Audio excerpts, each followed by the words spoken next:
भारत के यशस्वी प्रधानमंत्री आदरणीय श्री नरेंद्र मोदी जी, मंचासीन सभी वरिष्ठ मंत्रीगण, यहाँ उपस्थित हमारे भारत सरकार के मंत्रीगण, संसदीय बोर्ड के सभी वरिष्ठ सदस्यगण और हमारे पत्रकार मित्रों, आज लॉन्चिंग के अवसर पर हम सब लोग यहाँ एकत्र आए हैं और इस कार्यक्रम में हम सबको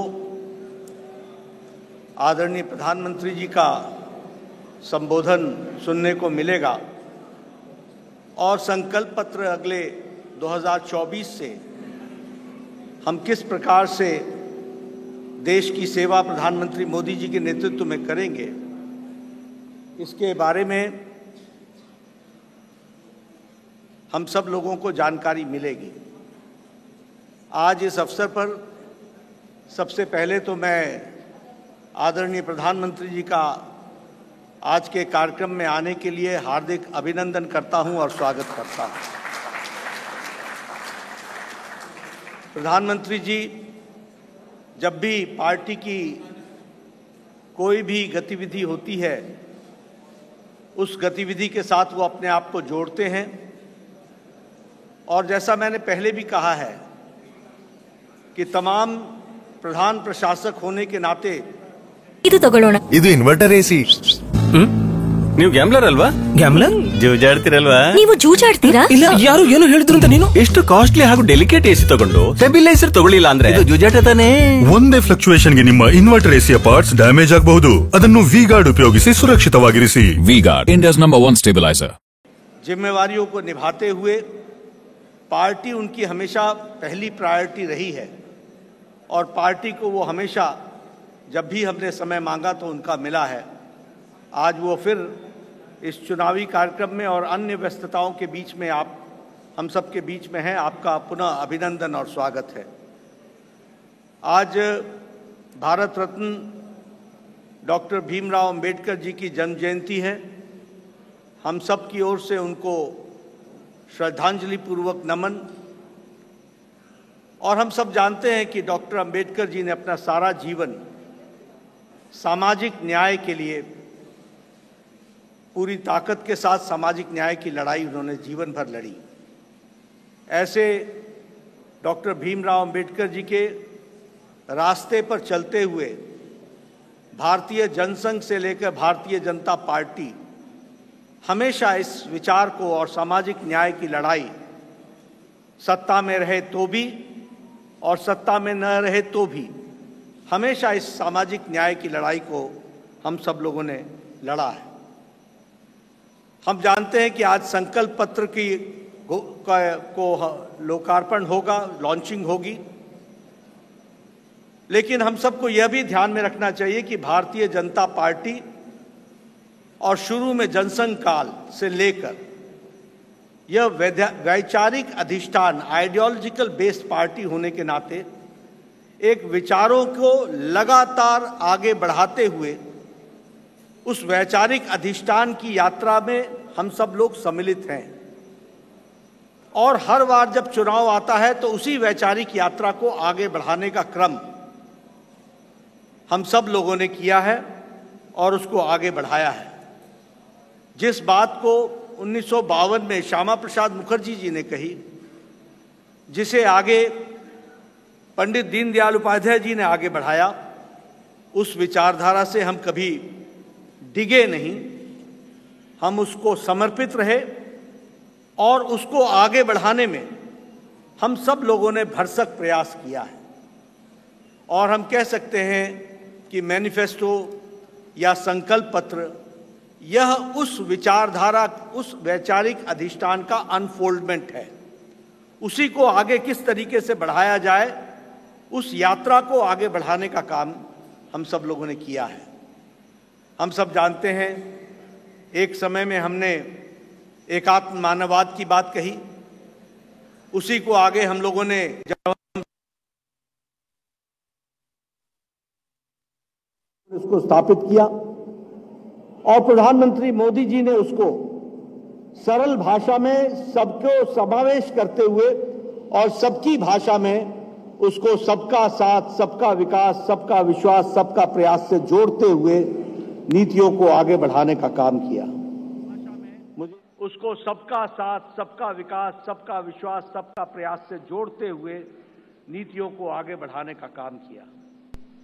मुझे याद है कि 2014 में जब प्रधानमंत्री मोदी जी संसदीय दल के नेता सेंट्रल हॉल में चुने गए थे, तो उस समय उन्होंने बड़े स्पष्ट शब्दों में कहा था कि हमारी सरकार गरीब को समर्पित है, हमारी सरकार गांव के विकास को समर्पित है, हमारी सरकार जो समाज के अंतिम पायदान पर खड़ा व्यक्ति है उसको समर्पित है।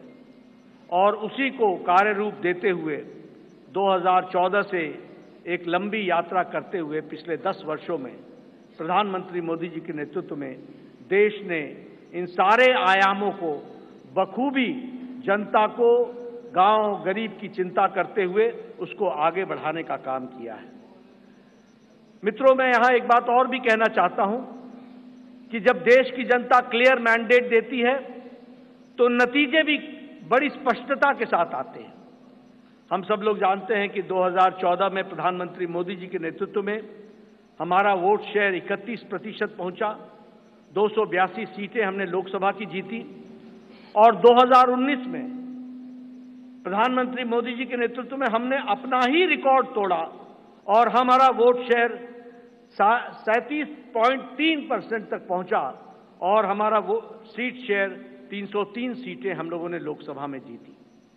हम ये कह सकते हैं कि इस क्लियर मैंडेट को प्रधानमंत्री मोदी जी ने गांव के लिए, गरीब के लिए, वंचित के लिए, दलित के लिए, हमारी महिलाओं के लिए, हमारे युवाओं के लिए, हमारे किसान भाइयों के लिए और हमारे वंचित भाइयों के लिए उनको समर्पित किया। और उसी तरीके से अगर मैं गांव की बात करूं तो आज गांव, मैं यहां प्रधानमंत्री जी थोड़ा समय जरूर लेना चाहूंगा, लेकिन मुझे याद है 1993 में मैं पहली बार विधायक बना था। उस समय हमें अपने विधानसभा क्षेत्र में लगभग 90% के गांवों को घूमने के लिए पैदल जाना पड़ता था। आज हम कह सकते हैं कि ग्रामीण सड़क 3,80,000 किलोमीटर की ग्रामीण सड़कें बनी हैं, ऑल वेदर रोड बना और ऑल वेदर रोड के माध्यम से पक्की सड़कें बनी हैं। आज हमारे इलाकों में कोई ऐसा गांव नहीं रहा जहां हम पक्की सड़क से पहुंच नहीं सकते हैं। यह बदलता भारत की तस्वीर हमने देखी है। उसी तरीके से अभी 60,000 नए गांवों को पक्की सड़कों से जोड़ने का काम हुआ है और ऑल वेदर रोड्स बनी हैं। कभी हमने कल्पना नहीं की थी कि गांव का सशक्तिकरण होगा, कभी गांव में भी कोई ऑप्टिकल फाइबर पहुंचेगा, लेकिन आज मुझे खुशी है कि आपके नेतृत्व में 2 लाख पंचायतों को आपके नेतृत्व में ऑप्टिकल फाइबर से जोड़ दिया गया है और उनको भी इंटरनेट फैसिलिटीज के साथ जोड़ा गया है। गरीब कल्याण की बात करें तो एक समय में यह असंभव सी बात लगती थी कि हम गरीब तक अन्न पहुंचा सकेंगे, लेकिन आपने त्रासदी में भी अवसर ढूंढ करके प्रधानमंत्री गरीब कल्याण अन्न योजना की स्कीम को आगे बढ़ाया। 80 करोड़ की जनता को या तो 5 किलो गेहूं या 5 किलो चावल या 1 किलो दाल ये देने की व्यवस्था की।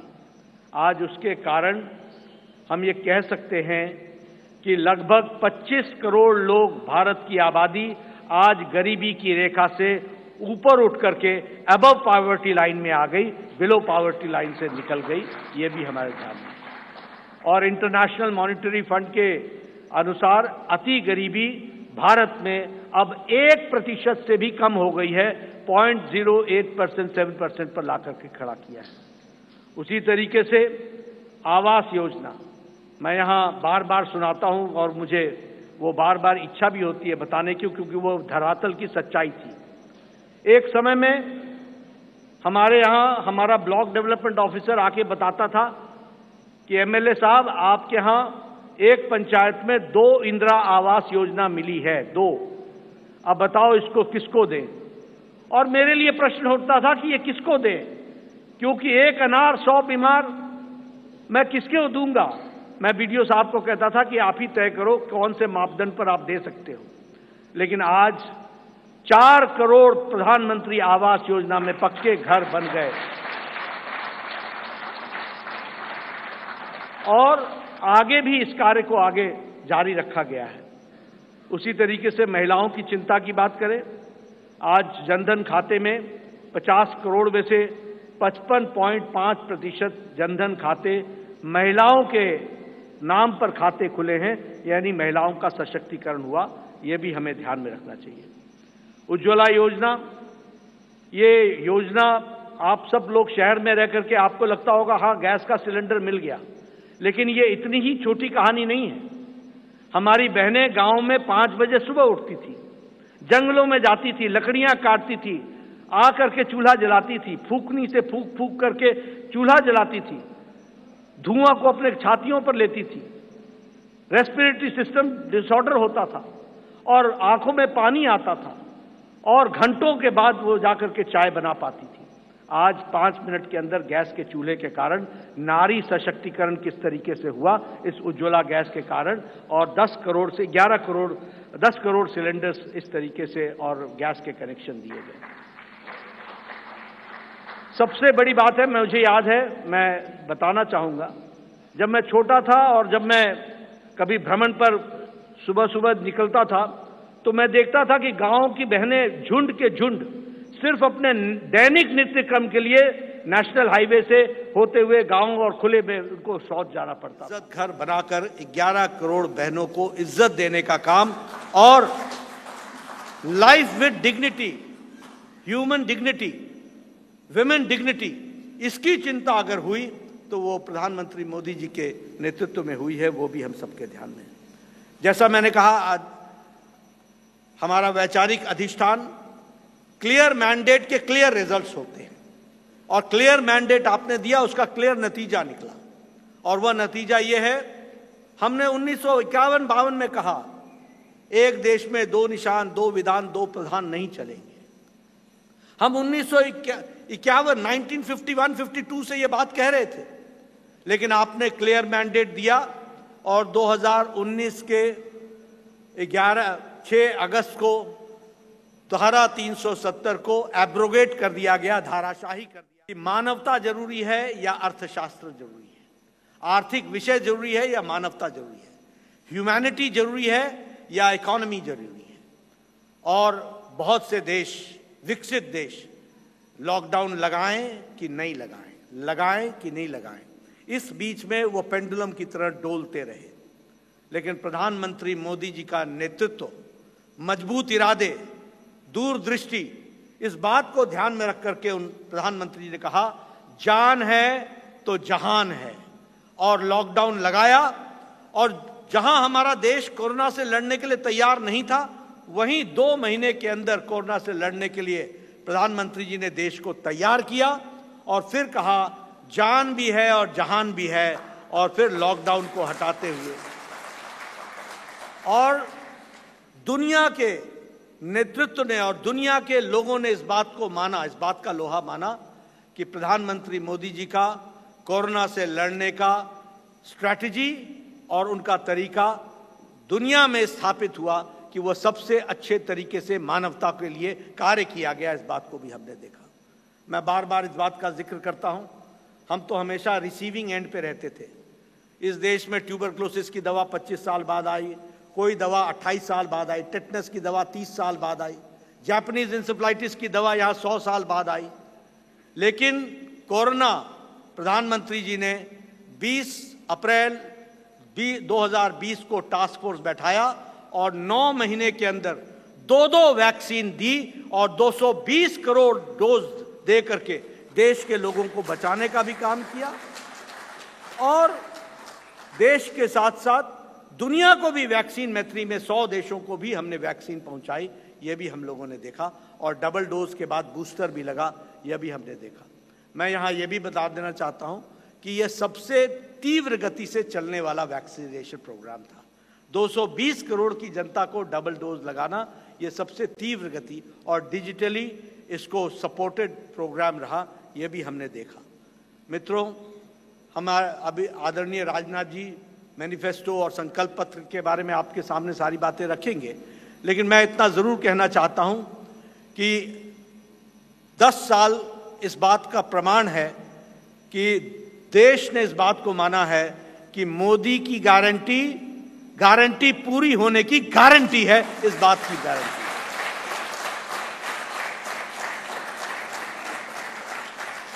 और यहां मैं स्वास्थ्य से जरूर जुड़ा हुआ विषय जरूर कहूंगा। मैं जब स्वास्थ्य मंत्री प्रधानमंत्री मोदी जी ने बनाया 2014 में, और जब मैं वर्ल्ड हेल्थ असेंबली में गया तो वहां हमारे बारे में ऐसा सोचा जाता था कि ये one of the following countries हैं, ये फॉलो करने वाले देश हैं। और उस समय बात चल रही थी यूनिवर्सल हेल्थ कवरेज की, यूएचसी की बातचीत चल रही थी। हमने भी नहीं सोचा था कि हम यूएचसी में कभी कुछ कर सकेंगे, लेकिन मोदी जी ने आयुष्मान भारत, ये सबसे बड़ा हेल्थ कवरेज प्रोग्राम, 50 से 55 करोड़ लोगों को 5 लाख रुपए का हेल्थ कवर गंभीर बीमारियों से लड़ने का, और आज वो सबसे बड़ा हेल्थ कवर प्रोग्राम बन गया दुनिया का, वह भी हमने देखा। और उसके अगली बार जब मैं वर्ल्ड हेल्थ असेंबली में गया तो सब ने कहा please tell us something about Ayushman Bharat. तो ये एक हमने दुनिया के चित्र पर भी देखा कि कैसे भारत को आगे बढ़ाया गया, बढ़ा है मोदी जी के नेतृत्व में।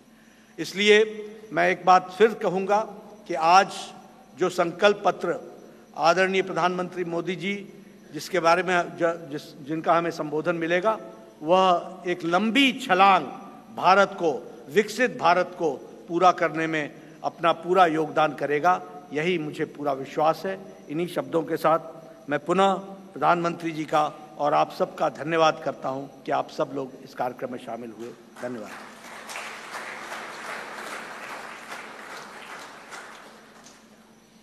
धन्यवाद अध्यक्ष जी। संकल्प पत्र की समिति के अध्यक्ष देश के रक्षा मंत्री आदरणीय राजनाथ सिंह जी को मैं आमंत्रित करता हूं।